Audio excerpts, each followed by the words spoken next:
Olá, meus amigos. Inicialmente precisamos definir o que é ansiedade. Na prática, a maioria de nós já sabemos. Embora achamos que seja um assunto do nosso presente século, estamos enganados. A ansiedade é um debate muito antigo mesmo, mas quero abordar qual é a visão atual sobre a ansiedade. Hoje em dia, as pessoas têm facilidade, por exemplo, em rotular nossas crianças de imperativas. Nada mais é do que crianças ansiosas. Outro modelo bem conhecido e infelizmente comum é ataque cardíaco, que pode também estar ligado à ansiedade. Então, sabemos que a ansiedade faz parte do nosso dia a dia. É uma emoção inicialmente natural e não é pecado. Ela funciona como uma espécie de mecanismo de alerta que nos prepara para um enfrentamento qualquer. Ela é um sentimento e iremos abordar mais à frente nessa série de vídeos seus desdobramentos, bem como as crises que envolvem essa emoção, irradiando no corpo e lhe mostrar como sair dessa situação através da proposta bíblica. Então, fique tranquilo, ansiedade, novamente, não é pecado. Vamos caminhar em alguns textos para entender como funciona esse sistema de proteção com base na revelação bíblica. Veja o que está escrito lá em Mateus no capítulo 6. Jesus disse assim: não andeis ansiosos. Então, Jesus instrui a não se preocupar com as necessidades básicas da vida. O texto vai dizer para nós não nos preocuparmos com a comida, bebida, roupas, porque Deus cuida das aves do céu e dos lírios do campo, que não trabalham e nem tecem, e os seres humanos têm muito mais valor para Ele. E a pergunta é: qual de vocês, por mais que se preocupe, pode acrescentar uma hora que seja a sua vida? E o conselho final é: buscar, pois, o primeiro lugar, o reino de Deus e a sua justiça, e todas essas coisas vos serão acrescentadas. E ele conclui dizendo assim: não vos inquieteis, pois, pelo dia de amanhã, porque o dia de amanhã cuidará de si mesmo. Basta cada dia seu próprio mal. E o texto de Paulo, lá em Filipenses 4, ele também orienta, pegando um gancho com Cristo, dizendo assim: não andeis ansiosos. O texto diz assim: não andeis ansiosos de coisa alguma, em tudo, porém, sejam conhecidas diante de Deus as vossas petições pela oração e pela súplica com ação de graças. E a paz de Deus, que excede todo entendimento, guardará o vosso coração e a vossa mente em Cristo Jesus. Finalmente, irmãos, tudo que é verdadeiro, tudo que é respeitável, tudo que é justo, tudo que é puro, tudo que é amável, tudo que é de boa fama, se alguma virtude há e se algum louvor existe, seja isso que ocupe o vosso pensamento.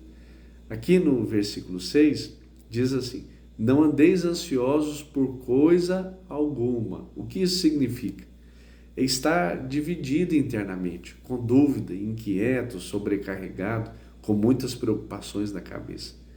Quer dizer, não viva em estado de ansiedade contínua. Será que estamos assim?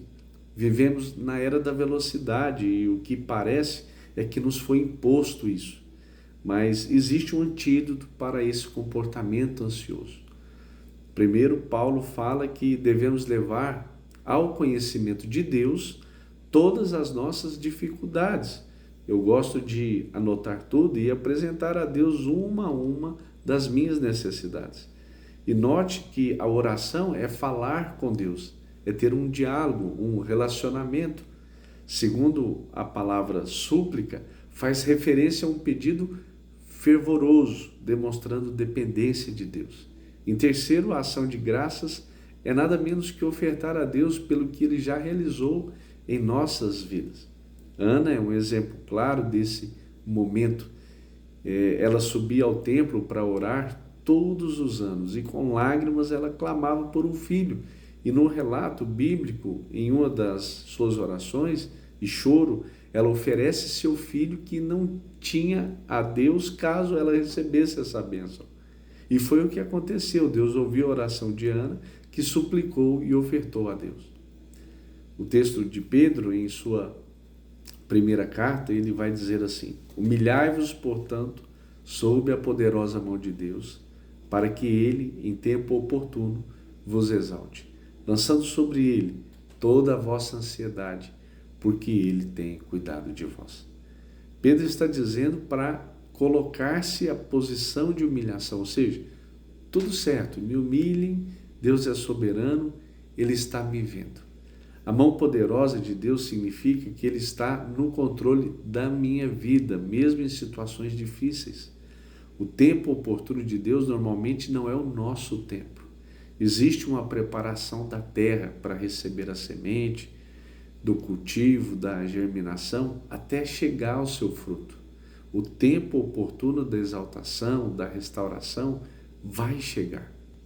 E agora eu chego à conclusão que, com o advento do pecado, todos nós nos tornamos ansiosos. Obviamente, em graus variados, tem pessoas que são propaganda enganosa, por fora um poço de sossego, mas por dentro o coração vive acelerado, sudorese, as mãos frias, pupilas dilatadas, falta de oxigenação, vertigem. Quem já ouviu falar das doenças autoimunes? Uma doença autoimune é uma condição em que o sistema imunológico, que normalmente protege o corpo contra vírus, bactérias e outras ameaças, passa a atacar por engano as próprias células e tecidos saudáveis do corpo. Essa doença tem a ver com as emoções e sentimentos. É um reflexo que sobrevém no corpo e que a Bíblia descreve como ansiedade. Existem várias formas desse sentimento se manifestar nas pessoas. Crianças que se enroscam nas pernas dos pais para se proteger, jovens que paralisam no momento de falar com outras pessoas em público, enfim. Há pessoas que são muito afetivas e não conseguem ficar sozinhas ou sem tocar em alguém. Isso também é uma forma de ansiedade.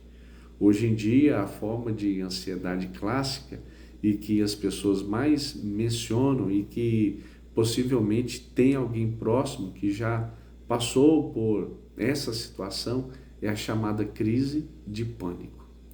De repente, essa pessoa passa a ter medo, fobia, uma apreensão monstruosa de determinada coisa. Bem, Deus é um verdadeiro expert em contar histórias e no Antigo Testamento temos uma infinidade delas, de depoimentos importantes para a nossa compreensão. E para cada escrito existe uma finalidade, do qual podemos extrair princípios de vida. Interessante que em alguns momentos observamos que ao contar essas histórias, Deus não lança luz diretamente no texto, ou seja, ele não lança luz de como interpretá-lo. É pelo simples fato que Deus quer que tiramos princípios naquela história.